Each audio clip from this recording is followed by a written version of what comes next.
गणित समझने में भी होता है कि मान लिया कि मेरे पास 100 रुपया था और माना कि इसका ब्याज प्रतिशत 10% था, उसी के आधार पर ही गणित का आंसर मिलता है।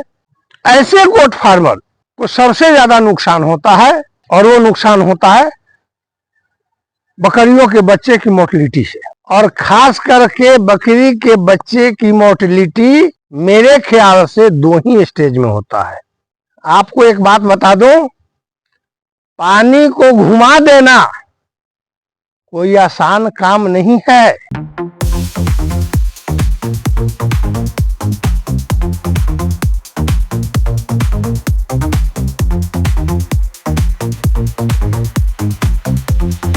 दोस्तों नमस्कार, मैं ओंकार तिवारी बाबा गोट फार्म से।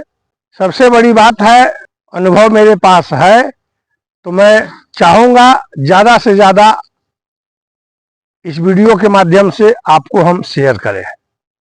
और विशेष अगर आपको भी शौक है ज्ञान पाने का, ज्ञान लेने का, जानकारी हासिल करने की, तो आप हमारे द्वारा जो छोटा सा प्रशिक्षण अभियान चलाया जाता है उसमें आप भाग ले सकते हैं। दोस्तों, आज की जो जानकारी है बकरी पालन से संबंधित पूरी वीडियो देख लेंगे, समझ लेंगे तो आपको पता लग जाएगा कि वास्तव में आज की जो जानकारी है गोट फार्मरों के लिए बहुत ही खास है। जब आपके बकरी पालन के दौरान मेमने सुरक्षित होंगे। सीधी सी बात है, बकरी पालन का जो व्यवसाय है उसके अनेकों रास्ते हैं। ये जरूरी नहीं है कि सब कोई बकरी पाले, बकरी गाभिन हो, बच्चे दे, बच्चे को संभाले, बच्चे बड़े हो और फिर हम उसे बेचे। जिस तरह एक कनगोजर होता है हमारे यहाँ, कान खजूरा भी बोलते हैं उसको, तो जिस तरह कान खजूरा का कई पैर होते हैं उसी तरह से बकरी पालन का जो व्यवसाय है इसके कई रास्ते हैं। अब उसमें सबसे ज्यादा कष्ट उनको होता है जो ब्रीडिंग पर्पज पे काम करते हैं। धैर्यवान, सहनशीलता और पैसेंस रखने वाली बात है तो वो है उन फार्मरों में जो ब्रीडिंग पर्पज पे काम कर रहे हैं। बकरी खरीद के लाए, 2, 4, 10 दिन रखे, वीडियो शूट करवा दिए, हमारे पास फलाने नस्ल की बकरी है, फलाना गोट फार्म, फलाने जगह। वीडियो लोगों ने देखा, अरे भाई बहुत अच्छी बकरी इनके पास आई हुई है फलाना जगह, फार्म में बहुत सुंदर सुंदर बकरियां हैं। वहां पहुंचे,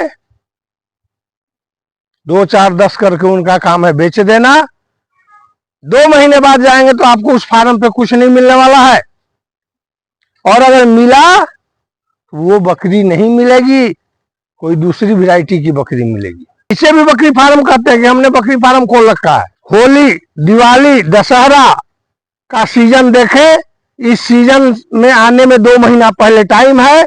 2 महीना पहले गांव में देहात में घूम लिए, 10-20 खस्सी बटोर लिए। दशहरा दिवाली में बलि देने के काम में 8-10 खस्सी बेच लिए, मुनाफा हो गया। फिर होली की तैयारी में फिर खस्सी लेके आए, फिर बेच लिए, हो गया मुनाफा। कुछ तैयार कर लिए 1 साल तक, उसके बाद कुर्बानी में बेच दिए, हो गया मुनाफा। उस तरह के जो फार्मर हैं बकरी पालन में, उनको कोई मतलब नहीं है इस वीडियो से बकरी के बच्चे कैसे बचाएं। बच्चे का उत्पादन करके बेचने वाले व्यापार कर रहे हैं। खास करके ऐसे गोट फार्मर को सबसे ज्यादा नुकसान होता है और वो नुकसान होता है बकरियों के बच्चे की मोर्टेलिटी से। आज हम मोर्टेलिटी का कारण बताने जा रहे हैं आपको। पहला पॉइंट है गाभिन बकरियों का देखरेख। जब आप जान चुके हैं कि हमारी बकरी प्रेग्नेंट हो गई है और महीना 3 हो गया है, तो तीसरे महीने के दरमियान पुनः डिवार्मिंग करें। उस बकरी को बाकी बकरियों से अलग रखें, संतुलित आहार की क्वांटिटी, मात्रा बाकी बकरियों से अलग, तब जाकर के वो बकरी आपको सही समय से काफी हेल्दी रहेगी, थन का, अडर का साइज अच्छा रहेगा, दूध का प्रोडक्शन अच्छा देगी और होने वाला बच्चा भी आपका हेल्दी होगा। तो पहला आपकी सावधानी क्या है? गाभिन बकरियों का देखरेख। अब आते हैं दूसरे पहलू पे। आपको आइडिया मिल जाता है कि हमारी बकरी आज या कल में बच्चा देने वाली है। बकरी जब बच्चे को जन्म देती है उस समय साफ सफाई सभी करते हैं, लेकिन तरीका गलत हो सकता है। तो आज मैं वो तरीका आपको बता रहा हूं। बकरी के बच्चे को पिछला पैर पकड़ के उल्टा लटका दें, यानी मूड़ी का भाग नीचे होना चाहिए और इस तरह से पकड़ करके उसको साफ करें। बच्चेदानी में से जब बच्चा निकलता है उस समय उसमें एक पानी की थैली होती है। वो थैली का पानी अगर मुंह में चला भी गया है तो बच्चे के फेफड़े में न जाए, कंठ नली में ना जाए। इसलिए बच्चे को तुरंत उल्टा लटका करके थोड़ा सा उसको हल्का सा लहराइए और ऊपर से नीचे की ओर साफ करे और साफ कपड़े से उसके मुंह के जाले वगैरह को साफ करे। और अगर बच्चा तंदुरुस्त है तो कोई टेंशन नहीं, अगर तंदुरुस्त नहीं है, कमजोर है भैया, तो हो सकता है उसको मुंह खोल के उसके मुंह में फूकना भी पड़े।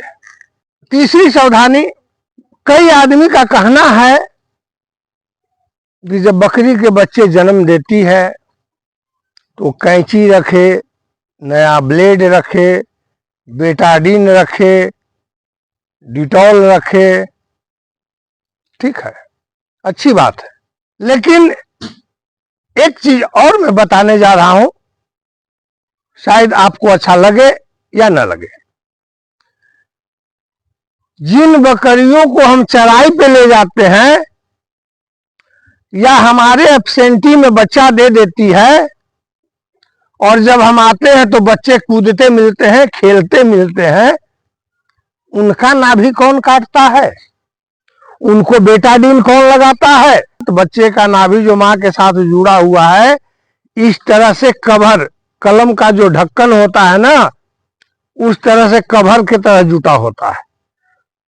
बकरी बच्चा देती है उस समय बच्चा किधर होता है? पीछे साइड में। और बच्चे को जन्म देते ही बकरी खड़ी होती है और घूम के आती है इधर चाटने के लिए। तो जो ही वो बकरी जो है उठ करके खड़ी हुई, उसका नाभि का जो कवर है एक दूसरे से अलग हो जाता है। किसी का 6 इंच पे तो किसी का 8 इंच लटक जाता है, लंबा जाने के बाद टूटता है। तो जो बकरी के बच्चे का नाभि ज्यादा लटक गया हो, वहां पे आप एक साफ कपड़ा ले जिसकी चौड़ाई कम से कम 4 इंच या 5 इंच हो, और उस चौड़े कपड़े को इस तरह से नाभि में उसका लेकर के और उसके पीठ पे जो है एक हल्का सा गांठ बांध दे, उसका नाभि जो है चिपक जाएगा। इस तरह की सावधानी कर दे, कोई नाभि पकने का डर नहीं। और जहां आप कटिंग करते हैं ब्लेड से, तो वहां पे आपको ध्यान देना होगा, आपको टेटनस का इंजेक्शन जरूर लगाना है। अगला स्टेप आता है, बच्चे का जन्म हो गया, नाभि का सुरक्षा कर दिए, उसका साफ सफाई कर दिए, ठीक है, 3 काम हो गया। चौथा काम, अब बच्चे को दूध कितने देर बाद पिलाना है? जो माँ का पहला बूंद है, पहला ड्रॉप है, जिसको खीस कहते हैं, हमारे भाषा में उसको फेनुस कहते हैं, जब तक जेर नहीं गिराएगी, कई लोग तो उसे खाना पानी तक नहीं देते हैं, और बच्चे को तो दूध पिलाना दूर की बात है, उसको टोकरी से ढक करके रख देंगे। अब कब जेर गिराएगी बकरी और कब वो बच्चा पिएगा और वो बच्चा कितना पहलवान होगा, रब ही जाने। तो दोस्तों, ऐसी गलती आप जो करते हैं जिसके कारण आपके बकरी के बच्चे का इम्यूनिटी पावर कमजोर होता है, उसमें रोग प्रतिरोधक क्षमता घट जाता है, आगे चल के वो बच्चा कुपोषित हो जाएगा, और या फिर मेमना 1.5 महीने के बाद और 3 महीने से पहले मृत्यु का शिकार हो जाता है। ये 2 स्टेज है मेरा पिछले 8 साल के 9 साल के अनुभव में। आप बकरी के बच्चे को एक बार साफ कर दिए, नाभि को बांध दीजिए, उसके बाद उस बच्चे को मां के पास छोड़ दीजिए। उसकी मां जितना उसको अपने मुंह से इस तरह से करेगी, सूंघेगी, उसको चाटेगी, उसके नाक से जो श्वास मिलेगा उसके शरीर में वो एक गर्म हवा का काम करेगा, उसको वार्म अप करेगा, उसके शरीर में एक ऊर्जा पैदा करेगा, माँ के संपर्क से एनर्जी मिलेगा और वो अपने स्तर से उसको तंग करेगी, सिर से मारेगी, उठाएगी। ज्यों ही बच्चा खड़ा होने लगा, एक साफ कपड़ा को गीला करे और गीला करके उसके नेपल को थोड़ा साफ कर दे, बस। क्योंकि जब बच्चा दिया है ना, तो कुछ डिस्चार्ज वगैरह जो गंदा गिरता है तो अडर के सहारे आकर के नेपल में लग जाता है, तो वैसा गंदा जो है पानी का असर उसमें सूखा हुआ रहता है, तो वो कहीं गलती से बच्चा नेपल पिएगा तो उसके मुंह में के द्वारा अंदर चला जाएगा, तो आगे जाके नुकसान करेगा बच्चे को। और थोड़ा सा उसको दबाना है नेपल को, जिससे एक चावल के कण के तरह छोटा सा पीला सा द्रव निकलेगा, सूखा हुआ, उसको निकाल देना है। या आप कस के दाबेंगे तो फुट से निकल करके बाहर गिर जाएगा। दोनों निपल से आपको वो दाब के निकाल देना है। उसके बाद उस दूध को भरपेट पीने दीजिए अपने बकरी के बच्चे को, जितना पीना चाहे उतना पीने दीजिए। जब बकरी का बच्चा तुरंत दूध पी लेता है तो शांत बैठ जाता है। और एक खास बात, उस दूध पीने के दौरान एक हार्मोन निकलता है, जिससे कि आपकी बकरी जो है वो जेर भी जल्दी गिरा देती है। तो एक पंथ दो काज, आपके बच्चे का इम्यूनिटी पावर भी ज्यादा रह गया, क्योंकि बच्चा देने के 15 से 20 मिनट के अंदर आपने दूध पिला दिया, बच्चा भी हेल्दी, और उधर जो हार्मोन काम किया दूध को रिलीज करने में, वो जेर गिराने में भी काम कर गया, आपकी बकरी जेर भी गिरा दी। जैसा आपका कल्चर में सिस्टम में चलता है उस तरह से उसको दीजिए, खाएगी, पानी पिएगी, गर्म पानी पिलाना है उसको, हल्का सा गुनगुना 1 से 2 दिन तक। जो उसका डाइट प्लान बच्चा देने से 20 दिन 25 दिन पहले था, वो डाइट प्लान आपका 25 दिन बाद तक चलेगा। जब आपका बकरी 20 दिन 15 दिन हो जाता है बच्चा दिए हुए, आप उसको फिर डिवार्मिंग कर देते हैं। डिवार्मिंग करने के बाद आप उसको 2-4 दिन और अच्छा डाइट प्लान दे देते हैं, तो क्या रिजल्ट मिलेगा? 45 से 50 दिन में फिर दोबारा बकरी आपकी गर्म हो जाएगी, मीटिंग के लिए तैयार है। पुनः मुसिको भवा, जिस स्टेज से आप चले थे उस स्टेज पे ला करके उसको नॉर्मल डाइट पे छोड़ देना है। पानी के धारा को मोड़ करके उसे किसी का जन कल्याण कर देना। पानी से आपका गांव बहने वाला है और हम बाढ़ से पहले ही एक मजबूत बांध देते हैं, जिससे पानी आता तो जरूर है लेकिन उस बांध के कारण घूम करके फिर उधर चला जाता है। कमेंट जरूर करें कि कहीं न कहीं आपको किसी चीज की तलाश है और शायद वो जानकारी मेरे पास है, इसलिए मैं उस चीज को पूरा करने का भरपूर प्रयास करता हूं। तो फिर अगले वीडियो में मिलेंगे किसी नई जानकारी के साथ। नमस्कार, जय हिंद।